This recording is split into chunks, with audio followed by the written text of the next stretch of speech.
ಲೋಕಾಪುರ ಪಟ್ಟಣದ ದುರ್ಗಾದೇವಿ ಅದ್ದೂರಿ ಜಾತ್ರೆ.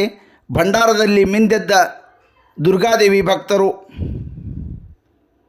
ಬಾಗಲಕೋಟೆ ಜಿಲ್ಲೆಯ ಮುಧೋಳ ತಾಲೂಕಿನ ಲೋಕಾಪುರ ಪಟ್ಟಣದಲ್ಲಿ ದುರ್ಗಾದೇವಿ ಜಾತ್ರೆಯಲ್ಲಿ ಭಕ್ತರು ಭಂಡಾರದಲ್ಲಿ ಮಿಂದೆದ್ದಿದ್ದು ಭಕ್ತಿ ಭಾವದಿಂದ ಮಹಾರಥೋತ್ಸವದಲ್ಲಿ ಭಾಗವಹಿಸಿದ್ದರು.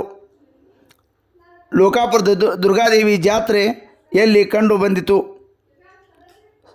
ಹಿಂದೂ ಮುಸ್ಲಿಂ ಬಾಂಧವರು ಭಾವೈಕ್ಯತೆಯಿಂದ ಭಂಡಾರ ಜಾತ್ರೆಯಲ್ಲಿ ಭಾಗವಹಿಸಿ ಪರಸ್ಪರ ಭಂಡಾರವನ್ನು ಎರಚುವ ಮೂಲಕ ಸಾವಿರಾರು ಭಕ್ತರು ಹರ್ಷೋದ್ಗಾರ ಮಧ್ಯೆ ದೋಗುಳಿ ಮುಹೂರ್ತದಲ್ಲಿ ಮಹಾರಥೋತ್ಸವದಲ್ಲಿ ಸಾವಿರಾರು ಭಕ್ತರು ಸಾಕ್ಷಿಯಾದರು. ಲೋಕಾಪುರ ದುರ್ಗಾದೇವಿ ಜಾತ್ರೆ ಭಂಡಾರದ ಜಾತ್ರೆ ಎಂದೇ ಪ್ರಸಿದ್ಧ ಪಡೆದಿದೆ. ದೇಗುಲ ಪ್ರಾಂಗಣದಲ್ಲಿ ಪುರುಷರು ಮತ್ತು ಮಹಿಳೆಯರು ಡೊಳ್ಳು ಕುಣಿತ ಗಮನ ಸೆಳೆಯಿತು. ಭಕ್ತರು ದೇಗುಲಕ್ಕೆ ಭಂಡಾರ ಎರಚಿ ಹರಕೆ ತೀರಿಸಿದರು.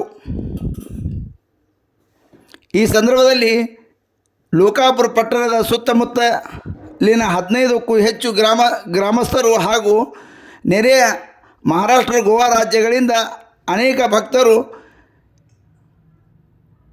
ಭಂಡಾರ ಜಾತ್ರೆಯಲ್ಲಿ ಭಾಗವಹಿಸಿ ತಮ್ಮ ಹರಕೆಯನ್ನು ತೀರಿಸಿದರು.